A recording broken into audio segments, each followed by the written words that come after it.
Are you ready now? Okay, gentlemen, I see no lady there.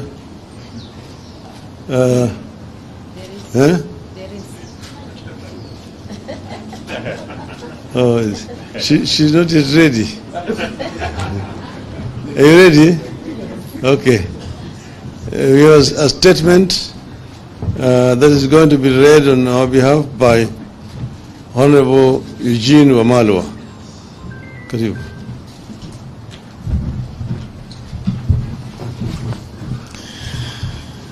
This is the Azimio statement on police brutality. Today, Kenyans woke up to the reality of state-sanctioned execution, injuries, and even theft by police on Kenyans who exercise their constitutional protected rights to protest, to picket, to assemble, and to present petitions. Across the country, families are mourning and preparing to bury their loved ones who are victims of murderous police officers. Many families are in hospitals, nursing loved ones who are injured by police. Tens of people have been hospitalized with gunshot wounds, arrows, and pangas. Some of the victims are very young school boys and girls who are not even involved in the demonstrations. Hundreds of people are also being detained in police cells or have been arraigned in court for participating in a process that is protected by our Constitution. Among those in police custody is our very able Member of Parliament for Mavoko, the Honorable Patrick Makau. And as we speak, we've just learned of the arrest of the Honorable Wycliffe Ambetsa Oparanya. We demand immediate and unconditional dropping of all charges against Honorable Makau and Honorable Oparanya, who has been arrested just this evening, and all those who are arrested for participating in a constitutionally protected action of protesting against punitive policies. We're here today to condemn the senseless brutality and state-sanctioned execution of civilians by police, which is becoming the new normal in Kenya. We are deeply concerned at the repeated instances of police brutality against innocent and law-abiding citizens. Yesterday, this brutality gained a new notoriety. Police not only fired bullets at citizens who are gathering for a rally in Kamkunji, far from the CBD, they also fired tear gas into a primary school right here in Nairobi, exposing to mortal danger our very innocent children who had absolutely no idea or who are not involved in any way in these demonstrations. The brutality is not ad hoc. It is coordinated. It is even ethnicized. A special ethnic-based killer squad has been formed within the larger police service to brutalize and carry out summary execution of citizens in the name of protecting what they have been made to believe is their regime. This squad is taking instructions from an equally ethnic-based command structure that operates outside the official channels of the police service. As if this is not enough, a killer squad that is not part of the police service is being activated to operate as part of the police to brutalize Kenyans. This squad was in its true element yesterday. They were firing at protesters from unmarked vehicles that we know belong to the police in places like Mlolongo and Kitengela. There were murders, injuries, arrests in as diverse places including Machakos, Kisumu, Kisii, Busia, Wote, Emali, Meru, and Kilifi, among others. We're in the process of compiling complete data from across the nation on the victims of this oppression, and we'll share the same with the country in due course. These acts of brutality are running side by side with politically supported acts of ethnic profiling in parts of the country where ethnic-based militias are being formed and facilitated to attack other communities with crude weapons with the support of the state. It is happening right now in parts of Nyanza, along the Kisii-Kericho and Kisumu-Kericho borders. It is happening here in Nairobi too. Someone is working on a script of ethnic profiling, antagonism, and murder, much similar to what happened here in 1991, 1992, 1997, in the infamous tribal clashes, and also in the 2007-2008 period. The world has known of the butcher of Cambodia. This was before other butchers. Today, it will appear there is a butcher of Kenya in the making. We call on Kenyans to refuse to be intimidated in their own country. We urge Kenyans to be firm and to resist this deliberate effort to turn the National Police Service into a killer squad for hire by politicians, and the regime suffering acutely from legitimacy deficit.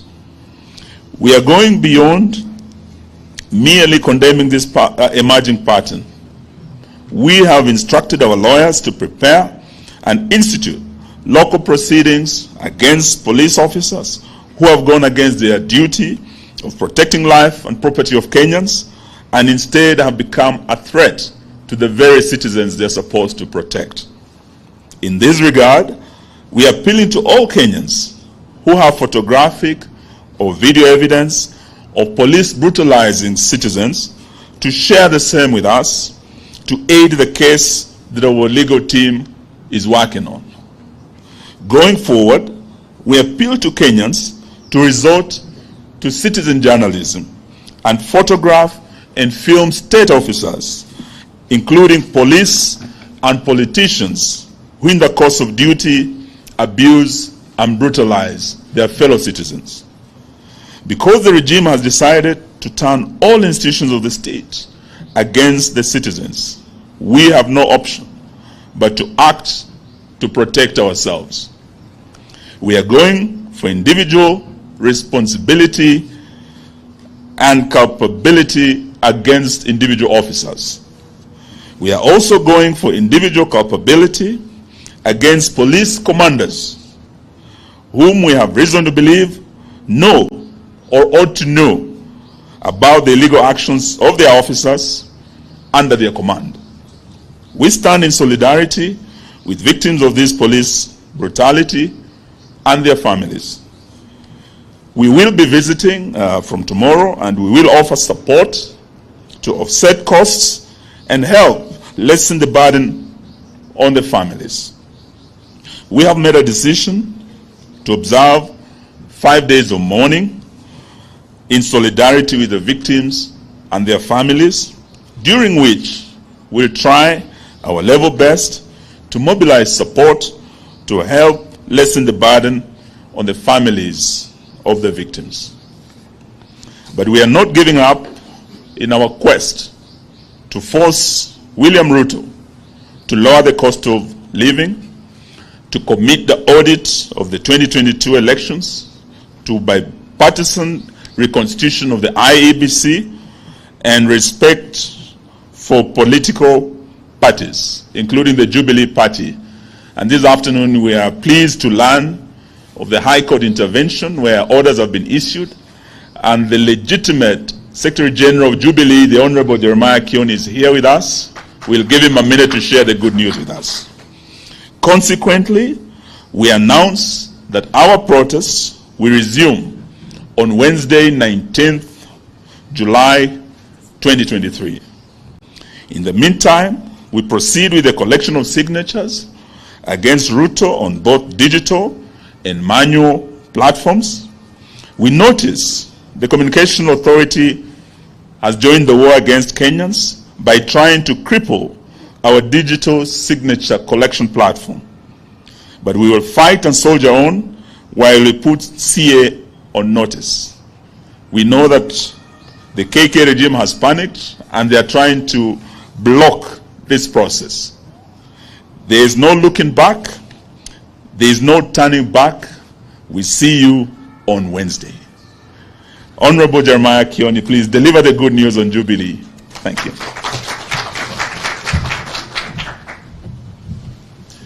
Thank you, Honorable Omarwa. As you are aware, or all of you are aware, during or early this week, we were treated to some drama within the political parties' dispute tribunal. Decisions that they arrived at were very funny. We had a majority of 4 agreeing with some allegations that were put before them, and a minority of 3. But 3 things I want to say. One, that in the history of the tribunal, we have not seen a split decision. This was the first time that we had a decision of 3 or 4 versus 3. And it was also, the dissenting team also had an opportunity of presenting their case. But that notwithstanding, we moved to the High Court this morning. And I'm pleased to inform you and all members of Jubilee and Azimio fraternity as a whole that we were granted orders by the High Court this afternoon.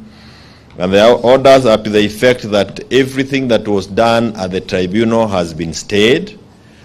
The officials of the party remain as was gazetted on the 22nd of March 2022, and that even the special gazette notice that purported to call, or let me just mention number 9131 of 2023 has also been stayed, and will be in court together on the 26th of July this year.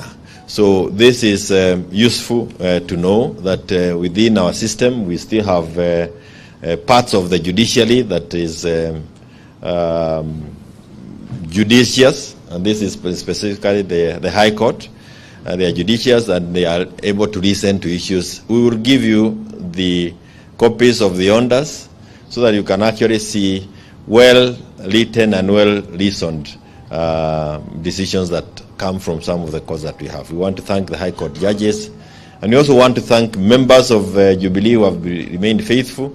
Musije mkadanganywa, watu wataliengarega hapa na kuringariga na kusema mambo mengi, lakini tunajua kwamba mwisho ukweli utapatikana na kwamba Jubilee will be part and parcel of Azimio.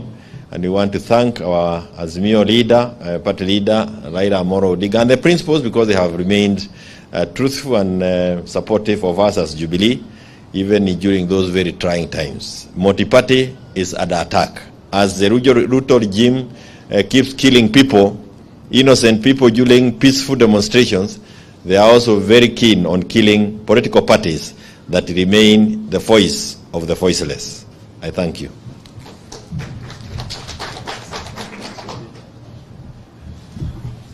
Thank you very much. I think before we conclude, we know that there have been some Kenya Kwanza people mourning louder than the bereaved. From yesterday, they've been issuing very strong statements saying Raila Odinga is killing Kenyans or is celebrating the killing of Kenyans. But Raila Odinga has been fighting for Kenyans. Those who have killed innocent Kenyans, that we said in our statements, are RUTO's officers. They are officers armed with ammunition and guns. Gunshot wounds are the cause of death that we have seen in many of the parts of this country. And we want to invite our leader to come and speak to the nation. Karibu Mheshimiwa.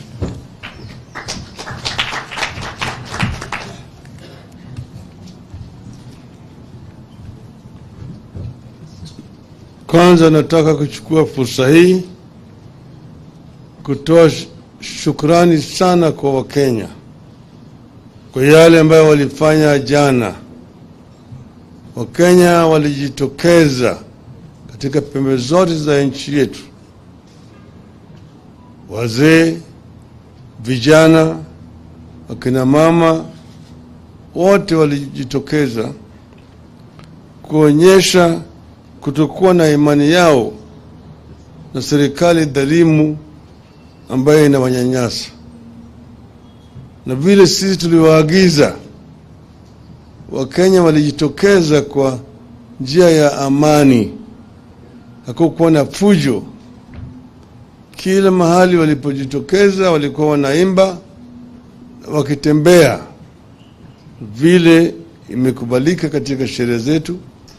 Wakenya wana haki na uhuru ya kufanya maandamano, ya kukutana pamoja, na vile vile kupeleka kumbukumbu.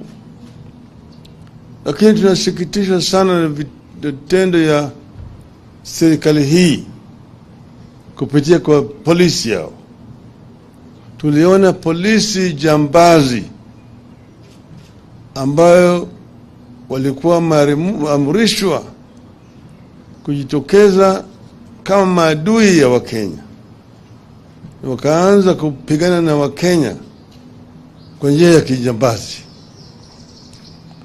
Wengi ya Wakenya wamepata majeraha, wengine wamefariki kupitia kwa risasi ambayo walipigwa nao na polisi. Sisi tulikuwa tumeitisha mkutano Kamkunji.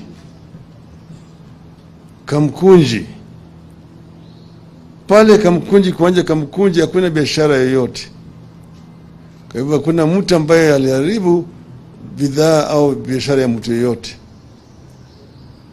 Lakini tuliona kwa runinga askari polisi wakipiga risasi kwa umati ambayo ilikuwa mikutana pale Kamkunji.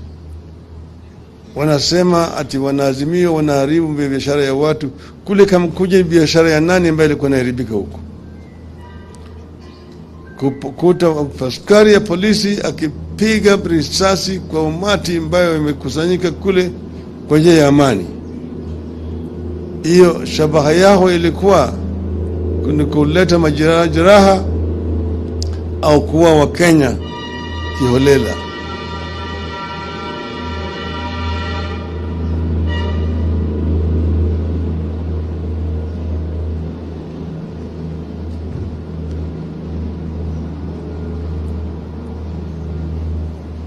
Kule upande wa Machakos, Wakenya wengi walipigwa na polisi, wengine wamefariki, wengine wamelazwa hospitali huko Machakos, wengine hapo Mlolongo kapigwa. Upande ile ya Meru na Embu walikuwa wanafukuza watu wetu na wakitupa ile gasi ya machozi. Upande ya Busia, Mheshimiwa Paranya alipigwa na mawe na majambazi wengine ambao walikuwa wamekodishwa na serikali. Kule upande wa Sondu, wale vijana majangili ambao walikuwa wamepewa wako na mishale na mikuki, wamesababisha majeraha mengi zaidi kwa watu. Wapiga watu na mishale, hata kuna watu 2 ambao wamekufa huku upande ya Sondu, na watu karibu 18 wako kwenye melazwa kwenye hospitali, majeraha kupitia mishale huko. Tunaona mwanzo ya yale bila ya kijambazi ilikuwa inaitwa ethnic clashes ikirudi, na hiyo inaletwa na hii serikali bandia.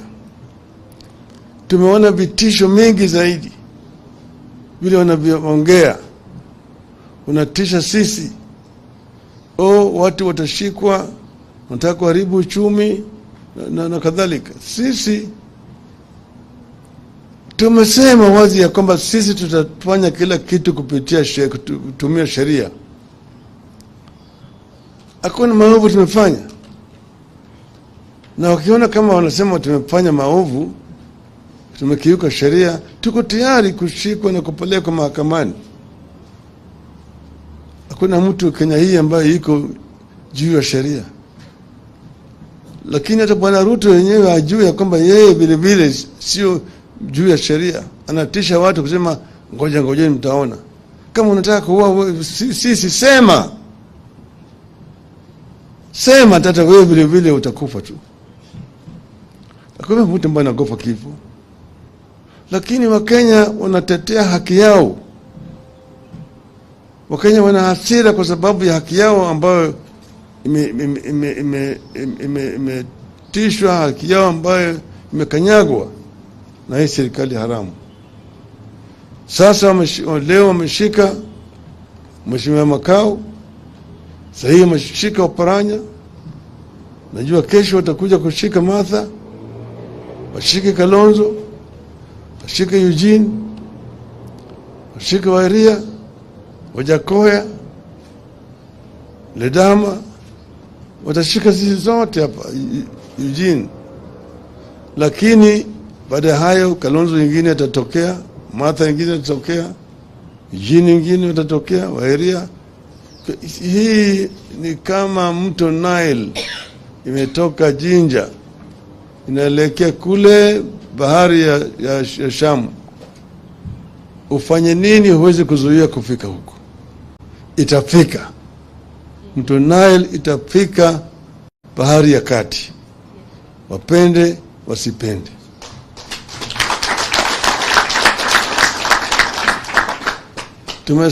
Tumetangaza siku 5 ya maombolezi kwa wale watu wetu ambao wamekufa na wale ambao wamepata majeraha. Kwa hivyo siku 5 hizo hakuna chochote kitafanyika. Lakini tumesema Jumatano ijao tena Kenya yote watajumuika. Kutakuwa na Kamkunji nyingine Jumatano ijayo. Wapende wasipende. Asanteni sana.